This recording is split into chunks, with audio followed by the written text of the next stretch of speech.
Study ಟಿಪ್ಸ್ನ ನೋಡೋಣ.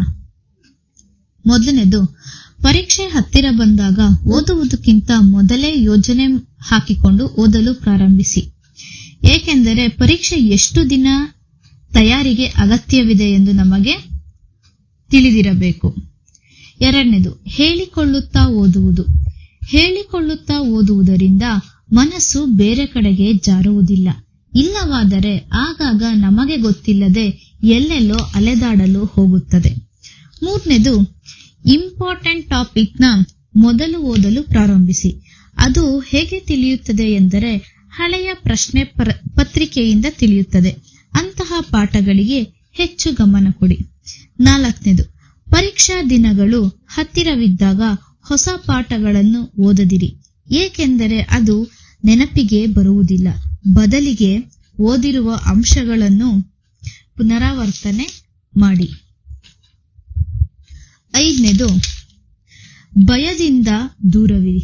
ಕೆಲವರಿಗೆ ಪರೀಕ್ಷೆ ಎಂದರೆ ಭಯ ಉಂಟಾಗುತ್ತದೆ. ಅದು ಬೇಡ. ಏನು ತಿಳಿದಿದೆಯೋ ಅದನ್ನು ಬರೆಯಿರಿ. ಅದಕ್ಕೆ ಏಕೆ ಭಯ? ಇಲ್ಲಿ ಮಾಡಿದ ತಪ್ಪುಗಳನ್ನು ಮುಂದಿನ ಪರೀಕ್ಷೆಯಲ್ಲಿ ಮಾಡುವುದು ಬೇಡ.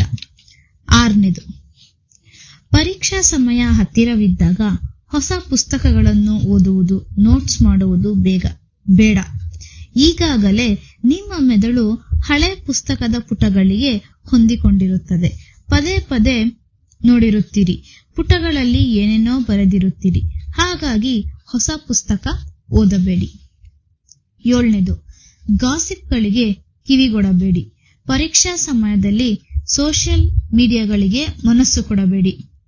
ಏನು ಅಂದ್ರೆ, ಈಗ ವಾಟ್ಸ್ಆಪ್ ಗ್ರೂಪ್ ಆಗಿರ್ಬೋದು, ಟೆಲಿಗ್ರಾಮ್ ಗ್ರೂಪ್ ಆಗಿರ್ಬೋದು, ಅಥವಾ ಫೋನ್ ಮಾಡಿ ನಿಮ್ ಫ್ರೆಂಡ್ಸ್ ಇದು ಇಂಪಾರ್ಟೆಂಟ್ ಅಂತೆ, ಅದು ಇಂಪಾರ್ಟೆಂಟ್ ಅಂತೆ ಅಂತ ಏನೇನೋ ಒಂದ್ ಸ್ವಲ್ಪ ತಲೆಗೆ ಹಾಕ್ತಾರೆ. ಅದ್ರ ಬಗ್ಗೆ ನೀವು ಮನಸ್ಸನ್ನ ಕೊಡಬೇಡಿ. ಸುಮ್ಮನೆ ಓದುವುದನ್ನು ಮುಂದುವರೆಸಿ. ಎಂಟನೇದು, ಟಾಪರ್ಸ್ ಆನ್ಸರ್ ಶೀಟ್ ಏನಾದ್ರು ಸಿಕ್ಕಿದ್ರೆ ನೋಡಿ. ಹೇಗೆ ಉತ್ತರಿಸಬೇಕೆಂದು ನಮಗೆ ತಿಳಿಯುತ್ತದೆ. ಇನ್ನ ಒಂಬತ್ತನೇದು, ನೀವು ಬರೆಯುವ ಪರೀಕ್ಷೆಯ ಮಾದರಿಯನ್ನು ಗಮನಿಸಿ ಓದಿ. Objective type, descriptive type, scoring paper are eligible paper ಎಂದು ತಿಳಿದು ಬೇರೆ ಬೇರೆ ರೀತಿಯ ಪ್ರಾಮುಖ್ಯತೆ ಕೊಟ್ಟು ಓದಿ. ಇನ್ನ 10ನೇದು, ವೆರಿ ಇಂಪಾರ್ಟೆಂಟ್, ಪಾಸಿಟಿವ್ ಆಗಿ ಓದಿ. ಅದೇನೇ ಇರ್ಲಿ, ಹೇಗೆ ಇರ್ಲಿ, ರಿಸಲ್ಟ್ ಏನೇ ಆಗ್ಲಿ ತಲೆ ಕೆಡಿಸಿಕೊಳ್ಳೋದು ಬೇಡ. ಯಾವಾಗ್ಲೂ ಪ್ರಾಕ್ಟೀಸ್ ಪ್ರಾಕ್ಟೀಸ್ ಪ್ರಾಕ್ಟೀಸ್. ಈ 10 ಟಿಪ್ಗಳನ್ನು ಇಟ್ಟುಕೊಂಡು ಪರೀಕ್ಷಾ ಸಮಯದಲ್ಲಿ ಅಥವಾ ಪರೀಕ್ಷೆ ಇನ್ನೇನು ಹತ್ರ ಬರ್ತಾ ಇದೆ ಅನ್ಬೇಕಾದ್ರೆ ಈ ಟಿಪ್ನ ಯೂಸ್ ಮಾಡಿ. ನಿಮ್ಗೆ ತುಂಬಾ ಉಪಯೋಗಕ್ಕೆ ಬರುತ್ತದೆ. ಈ ವಿಡಿಯೋ ನಿಮಗೆ ಇಷ್ಟವಾದಲ್ಲಿ ಲೈಕ್ ಮಾಡಿ, ಶೇರ್ ಮಾಡಿ, ಕಮೆಂಟ್ ಮಾಡಿ, ಹಾಗೂ ಸಬ್ಸ್ಕ್ರೈಬ್ ಆಗಿಲ್ಲ ದಯವಿಟ್ಟು ಸಬ್ಸ್ಕ್ರೈಬ್ ಆಗಿ ಹಾಗೂ ಬೆಲ್ ಬಟನ್ನ ಟ್ಯಾಪ್ ಮಾಡಿ.